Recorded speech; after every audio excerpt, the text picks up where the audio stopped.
Hola, bienvenidos a un nuevo encuentro de diálogos, una iniciativa de la agencia JN junto a DNews, y en días muy especiales que tienen que ver con las altas fiestas judías de Rosh Hashanah y Yom Kippur, así que nada mejor de poder estar en una sinagoga muy importante en el corazón de Buenos Aires, y poder conversar con el Rav Saka. Así que, hola Rav, ¿qué tal? Un gusto y gracias por recibirnos. Bienvenido, bienvenidos. Una gran satisfacción que nos tienen en cuenta. Sí. Y yo valoro mucho el trabajo que hacen por la comunidad de difundir, dedicarse a esclarecer nuestras ideas, nuestras culturas. Gracias, Que Dios los bendiga. Muchas gracias, amén. Bueno, como suelo hacer últimamente en las sinagogas, tengo una hermosa sinagoga, una hermosa kipá de menorá, la cual me voy a poner porque estuve en Amijay, así que voy a hacer este intercambio que me encanta, porque uno va llevando casi una blajá de un lugar al otro. Altas fiestas, Rosh Hashanah, Yom Kippur, un shofar, la teshuvá, que es un poco el encontrar un espacio de reencuentro con uno mismo. Así que hago esta primera introducción para que nos guíe con este tema tan profundo y tan importante para la comunidad judía inicialmente, y por qué no para la humanidad también. Muy bueno tratar de explicar en pocas palabras qué es para la comunidad judía y para el mundo Rosh Hashanah y Yom Kippur. Rosh Hashanah significa año nuevo, o año nuevo del balance, año nuevo de la cuenta de nuestros propios actos. No es un año nuevo del calendario, no es ni el año nuevo solar ni lunar, es un año nuevo de la cuenta del hombre. Eso es importante destacarlo. Se recuerda un año más de la creación del ser humano. A pesar que nosotros, por ejemplo, como comunidad judía, contamos nuestro año, comienza en el mes de Nisan, que es cuando es la festividad de Pesaj, cuando los hebreos salieron de Egipto. Pero cuando la Gemara, el Talmud, explica qué significa Yom HaZikaron, que está escrito en la Torá, porque en la Torá no está escrita la palabra Rosh Hashanah, dice Yom HaZikaron, el día del recuerdo. El día del recuerdo significa el día del balance, el día que uno recuerda qué hice, qué no hice desde que existo durante este año. Eso es Rosh Hashanah. Y 10 días después viene Yom Kippur, que es el día del perdón, el día de la expiación. O sea, después de hacer un balance, me doy cuenta, me equivoqué esto, me equivoqué lo otro, esto lo hice bien. Bueno, voy a hacer un plan. Eso es Kippur. ¿Puedo meter un bocadillo? Sí.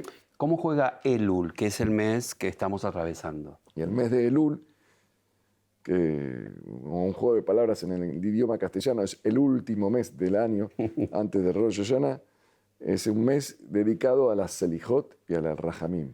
O sea, que es un mes dedicado justamente para prepararnos para el juicio.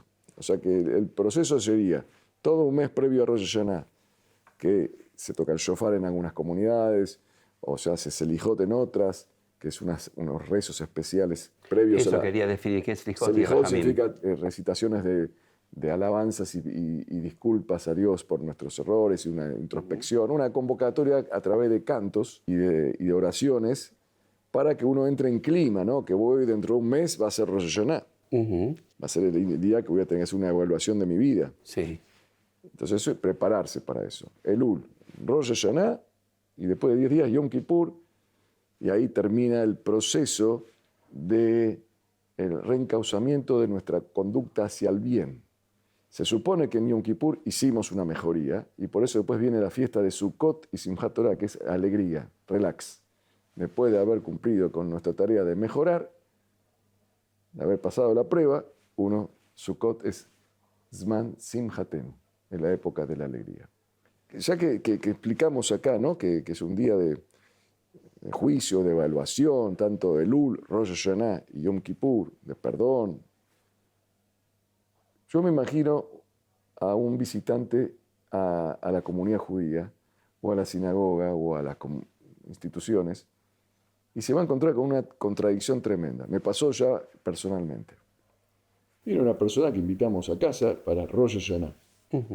Y yo le conté que Rosh Hashanah es el día del juicio, que es de acuerdo al Midrash, que son los libros alegóricos que explican un mensaje al mundo de qué se trata, y el Midrash cuenta alegóricamente como si fuera que Dios tiene dos libros abiertos. Antes las cuentas se llevaban con libros, hoy se llevan con computadora. Entonces, Dios tiene dos libros abiertos, uno de los tzadikim, de los piadosos, y otro de los pecadores, de los reshaim. Y en Rosh Hashanah se escribe a cada uno en cada libro, y así va a ser su destino de acuerdo a su conducta. Es el Midrash, ¿no? La caricatura o la figuración que hacen los jajamín para que el pueblo entienda que hay un día de reflexión. Entonces este hombre me dice, le cuento que eso es Rosh Hashanah, que es un juicio por nuestra conducta, y dice, pero Rab, yo fui al templo, la gente está toda de fiesta, están cantando, van a la casa, se reúnen todas las familias, se saludan, felicidades. Yo no noto que acá hay un juicio. Es más, los selijot que se hacen previos a Rosh Hashanah, también se canta y bailan y hay un clima festivo. Yo no conozco ninguna persona que se presente delante de un juicio, ante un juez, y está feliz y contento y hace comidas, e invita, en todo caso, después del juicio, si es que salió inocente, puede hacer un festejo, pero no antes del juicio. Nosotros estamos en Rosh Hashanah festejando, entonces las melodías, los cantos, contradicen un poco las enseñanzas escritas en nuestra tradición. Eso me preguntó una persona. ¿Y cuál fue la respuesta? ¿Cuál fue la respuesta? La respuesta es Avinu Malkenu. Wow. ¿Qué significa Avinu Malkenu? Es verdad, es un juicio. Nos están evaluando a toda la humanidad.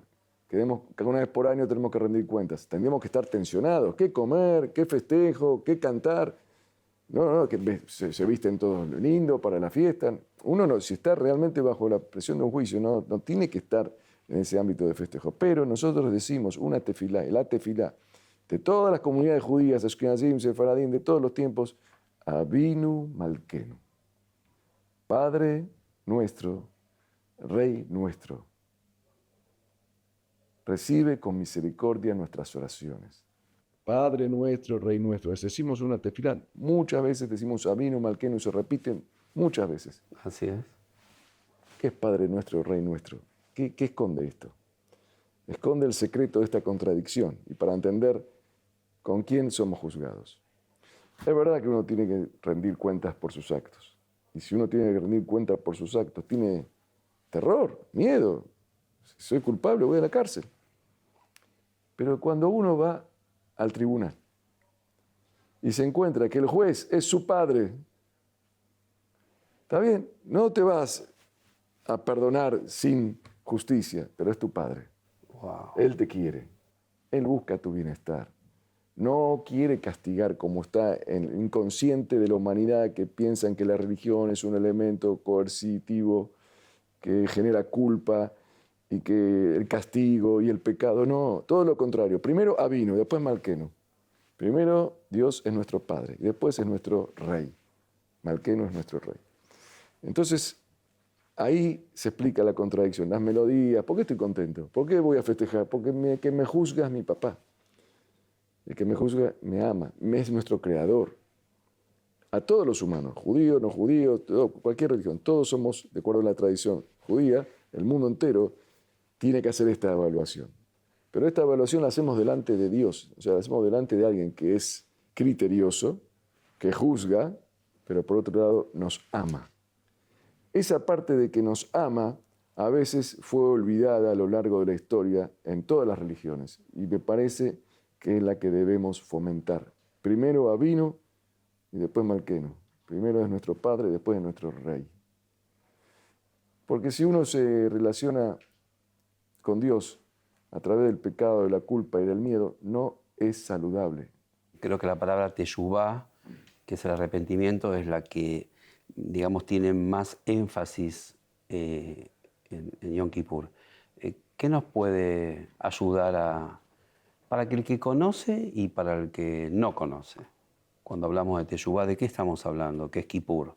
De vuelta, retomando la enseñanza del Midrash. Uh-huh. El Midrash cuenta relatos, historias o aforismos que nos posicionan ideológicamente y filosóficamente en la cultura judía respecto a la vida, al mundo. Ahí dice que uno de los conceptos que Dios creó antes de crear el mundo fue la teshuvá. Antes de Antes de crear el mundo, mundo ya estaba creada la teshuvá. Muy bien. ¿Qué significa? Antes de crear al hombre, en realidad. Antes de crear al hombre estaba creada la teshuvá. La teshuvá significa el retorno. La traducción Es la traducción exacta literal, es verdad. es retorno, es volver. Ujú. Que a veces se lo traduce como arrepentimiento.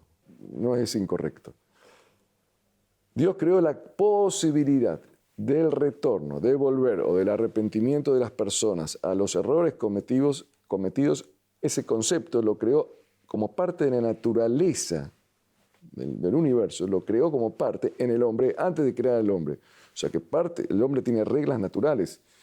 Dios no está acá cambiando la naturaleza todos los días. La Gemara dice, Olam que minagó Noé. El milagro más grande para nosotros es la naturaleza. No hace falta ver a Dios a través de algo fuera de lo natural. A Dios, el milagro más grande es ver la naturaleza, que sale el sol, que se pone el sol. Dentro de la naturaleza del hombre está La teshuvá. la teshuvá. ¿Por qué está la teshuvá como parte? Porque Antes. está antes, porque estaba programado que el hombre se equivoque. Dios creó un hombre que no es infalible. Dios es infalible. El hombre es falible, se comete errores. Va a cometer errores. En tzadik ba'aretz asher yaseh tov velo yejeta. No hay un ser piadoso en la tierra, dice la Torá, que haga el bien y no cometa nunca un error. Entonces, por ser que es así, Dios creó que exista la posibilidad, dentro de las leyes naturales, de remediar nuestras faltas, porque inevitablemente vamos a cometer faltas. Es más, la falta también es parte del crecimiento. Una vez escuché un concepto que dice que uno puede hacer teshuvá o arrepentirse en el momento que piensan hacerlo. Ya con el hecho de empezar a pensar en esto, es como es parte ya de algo sí, que sí. tal vez no lo hizo, pero ya ese concepto, Muy bien, ¿es muy correcto? bien. Va, Seguramente ¿está bien? eso sí hace referencia a lo que dice el Talmud, todo el que se avergüenza de un acto incorrecto realizado es perdonado. ¿Y cuándo O sea, empieza la teshuvá? O sea, ahí cuando empieza a pensar, cuando dice qué vergüenza que hice, cómo hice tal cosa, pero después tiene que seguir. Por ejemplo, uno faltó respeto al padre, faltó respeto a un compañero, que tomó algo que no era de él, por la tentación, por el descontrol, por el impulso, y viene Yom Kippur. O no Yom Kippur, la Teshuvá también se puede hacer antes. Yom Kippur es un día dedicado específicamente, pero en realidad Teshuvá, el arrepentimiento hay que hacerlo siempre. Y ahora, qué vergüenza lo que hice. Ahí ya empezó la teshuvá, pero tiene que continuar. ¿Cómo se continúa? Tengo que devolver lo que tomé que no es mío. Tengo que disculparme con aquel que ofendí y reconciliarme con él. Ahí se completa la teshuvá. Decir qué vergüenza, todavía tenés la plata robada o la ofensa realizada sin disculpa, no es suficiente. Pero comienza, es el primer paso, ¿no? Avergonzarse de lo que uno hizo. Hay males que no son ni económicos, hay males, se me ocurre, brutales, donde no se puede devolver tal vez una plata que no es de uno. Es verdad. ¿Y ahí? Es verdad, es verdad. Ahí hay que hacer todo lo que está en nuestras manos hacer. La Hasta de donde cada llega, uno. por ejemplo, y hay situaciones, ¿verdad? Si uno cometió un daño físico a alguien, hasta puede llegar a una persona, mató a alguien. Exactamente. ¿Cómo se devuelve la vida? ¿Cómo se devuelve un órgano? ¿Cómo se ¿Hay devuelve teshuvá ahí? La teshuvá es todo lo que puedo hacer, en lo que está en mi mano hacer para volver a una situación anterior. Todo lo que puedo hacer como humano. Y el acto sincero de arrepentimiento. O sea, el arrepentimiento tiene que ser total, 100%, no es que me arrepiento de una parte. Ahora, el resarcimiento, que es parte de la teshuvá, es inevitablemente todo lo que se puede. Cuando es plata, se puede hacer todo la devolución. Claro. Pero hay otros daños que no se pueden reparar porque no somos Dios. Claro. Y tenemos que hacer lo que está en nuestras manos. El resto, Dios decidirá. Sabemos que las festividades se convierten en creo que el término aplica, de multitudinaria en el sentido de la cantidad de gente que se acerca a los templos y sinagogas en todo el mundo, ¿no? Especialmente en Kippur, la noche de Neilá, que es donde se cierra, para aquel que no conoce, finalmente el momento tal vez de arrepentirse. También pregunto, ¿se abren los cielos en las altas fiestas? Y es verdad que en Neilá el cierre es el último momento de qué? Como estaba diciendo antes, la teshuva, el arrepentimiento, el volverse, puede practicar en cualquier día del año. No necesariamente en Kippur, en Yom Kippur, no en el día de la expiación, en el día del perdón. Pero, para que un arrepentimiento, para que alguien retorne a un estado original con sinceridad, sí, no por miedo a la consecuencia o al castigo o al qué dirán, sino que realmente está avergonzado, se arrepiente, necesita emoción. Esto no es un acto matemático, racional. Dios necesita que el corazón realmente sienta un arrepentimiento. El ayuno ayuda a eso. Por eso, muy bien. Entonces, lo que nos regaló Dios con el día de Yom Kippur es un día donde inevitablemente el contexto de ese día te va a ayudar a emocionarte, a que tus sentimientos vibren. Si vos estás un día trabajando y tenés 10 minutos libres, voy a hacer una balance de mi vida, no tenés tiempo, te llaman por teléfono, tenés que ir a trabajar, los hijos. De repente hay un día que no se trabaja, no se come, no se bebe. Estoy todo el día prácticamente abocado a algo que es mi vida, mi espíritu, mi vínculo. No me perfumo, no mi me vínculo pongo con Dios, cuero, no me pongo no tengo zapatos de cuero. relaciones. Exacto, hay 5 prohibiciones básicas de Yom Kippur que me desconectan del mundo. No puedo usar el teléfono, para que la gente no sabe, no puedo usar la televisión, no puedo ver nada, tengo que estar todo el día y no como. Y para colmo, está toda la congregación junta, reunida, para rezar y pedir por un año nuevo, por un año bueno. Hay una movilización de los sentimientos. Y algo más, el que sabe la historia del pueblo hebreo sabe que en ese día de Yom Kippur, el pueblo judío fue perdonado por el pecado que cometió en el desierto. Por eso se fijó ese día. Dios le dijo a Moshe, decirle al pueblo que lo he perdonado. Toda esa conjunción nos predispone a retornar.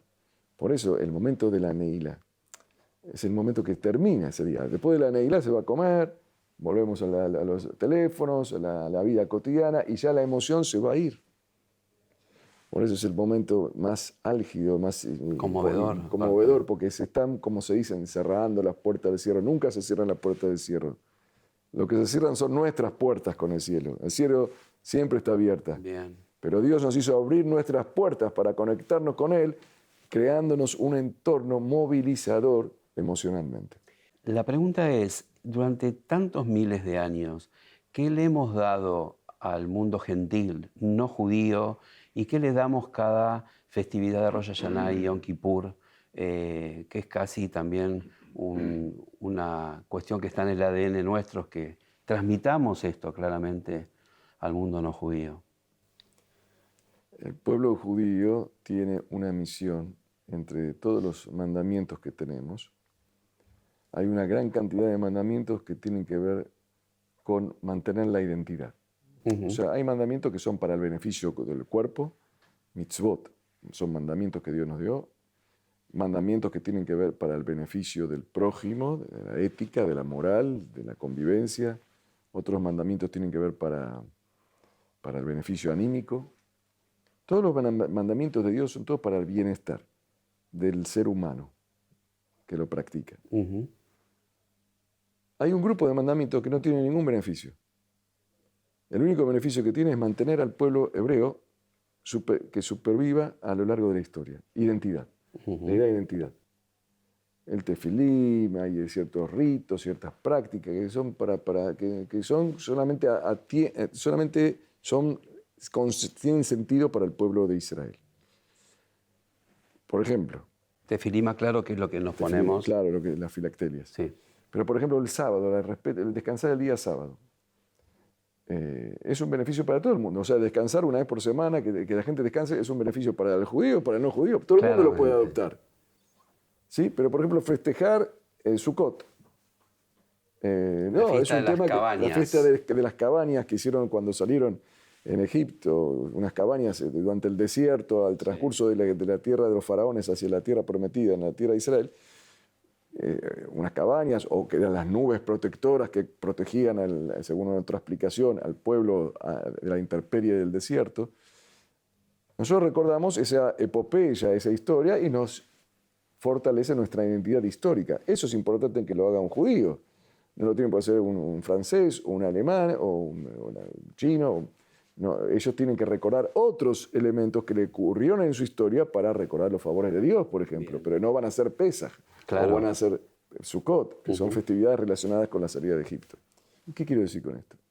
Que el pueblo judío tiene que sobrevivir, es una misión que tiene, porque en los conceptos que Dios le reveló a la humanidad a través del pueblo de Israel son para la humanidad, no son para Israel.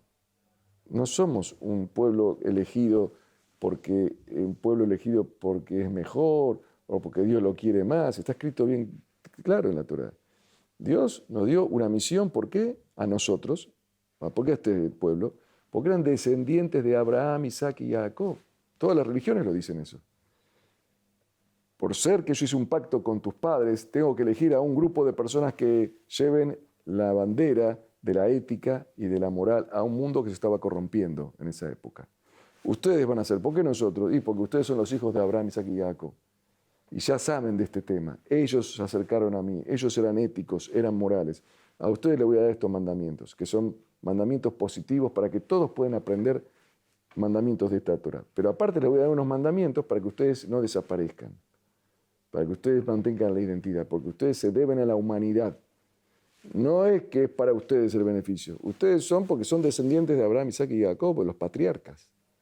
Muy interesante esa pregunta que me está haciendo y por eso, ¿qué hizo el pueblo judío a lo largo de la historia? La pregunta me refiero ahora. Y lo primero que hizo fue fomentar esta ética y moral que está plasmada primero en los 10 mandamientos. Usted va a cualquier palacio de tribunales del mundo y están los 10 mandamientos en la entrada, como acá en Buenos Aires. No matar, no robar, no codiciar, respetar a los padres, creer que hay una autoridad global del mundo que es Dios, somos hijos del mismo Creador. Son los 10 mandamientos. Sí, esos conceptos, que eran conceptos universales, pero el hombre, el ser humano, la persona, se los olvidaba por sus inclinaciones, sus intereses, sus intrigas, sus codicias, sus envidias. Entonces, no es que no sabía que no hay que matar y no robar antes de los judíos, se sabía. Pero los judíos lo tomaron como el eslogan de su religión, de su identidad, y están todo el día diciendo eso. Entonces es un recordatorio. El judío no es más ético que otra persona que no es judía. El judío tiene en su doctrina, en su ADN, la obligación de recordar estas cosas. Recordar. Ahora, no me imaginé nunca que íbamos a terminar la entrevista con este tema. ¿Qué problemas tenemos después del 7 de octubre? Porque estamos hablando de esto. Esto es lo que queda al descubierto. ¿Y cuánto le molesta al mundo esta ética? Exactamente. Ni hablemos a los judíos que estamos enfrentándonos a una cuestión bárbara. La barbarie y la falta de ética, pero creo que el mundo, escuchándolo, Rab, me parece que esto molesta consciente o inconscientemente a muchos. Cuando se comete un acto de agresión contra otro ser humano para la religión judía, es un acto totalmente contrario al espíritu de la Torá. Es un sacrilegio, es el sacrilegio de la vida de un hombre, el respeto al hombre. La Torá dice que el hombre fue creado a imagen y semejanza de Dios. Todo el que le falta el respeto a un ser humano. No estaba, cuando se escribió ese versículo en la Torá, no existía ninguna religión en el mundo.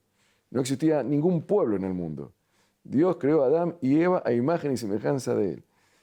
Atentar contra la dignidad física, emocional o personal de un ser humano es el sacrilegio más grande, como si fuera que ofende a Dios.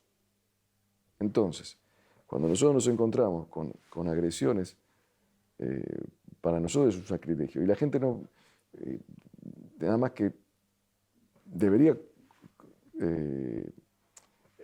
vincularse con este mensaje del judaísmo y no llevarse una impresión de situaciones que están presentadas de una manera política o de marketing y dan una imagen incorrecta de lo que es la religión judía. Nosotros, como pueblo judío y como cualquier otra persona que pertenece a cualquier religión, sabemos que la vida del ser humano es sagrada, que el prójimo hay que respetarlo.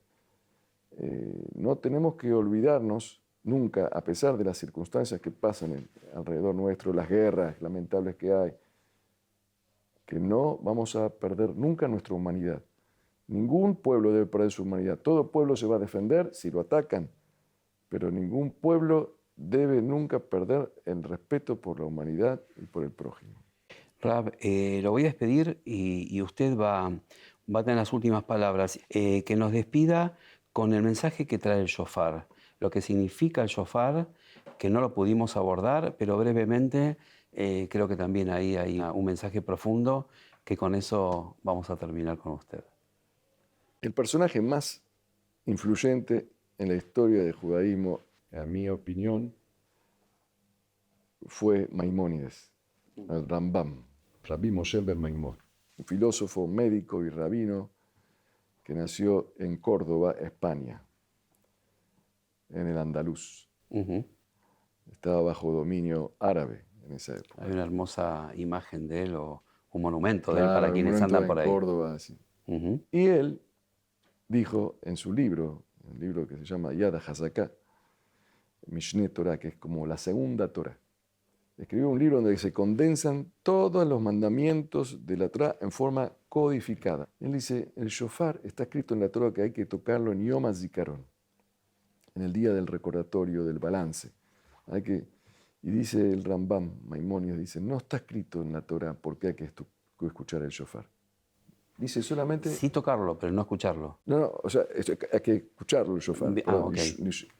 Hay que tocarlo y escucarlo. O sea, uno lo toca bien. y lo tienen que escuchar. Pero no está escrito en la Torah el por qué. Dice, van a tocar el shofar. Pero la Torah dice, el día de Yom HaZikaron, el día de Rosh Hashanah, toca el shofar, que escuchen todos. Todos tienen que escuchar el shofar. Hay, de todas maneras, una pista, una señal, como algo que nos está diciendo la Torah. Y dice Maimónides, el Rambam, el shofar, Kumu yeshenim mishenatchem, akitzu mitardematchem. Despierten, humanos, hijos míos, adormecidos de vuestras vidas. Sacúdanse de su sueño. El hombre está a veces en un ritmo vertiginoso. No sabe ni para qué vive. No nos damos cuenta de lo maravilloso que es la vida, porque estamos todo el día corriendo, hasta que viene alguien y dice, despertate, mira dónde estás, ¿qué estás haciendo? ¿Qué buscas? Ese es el shofar, dice Maimónides. Rab, Shana Tová y Gar Hatimá Tová. Shana Tová, buen año, añada buena, que Dios los bendiga. Gracias, amén.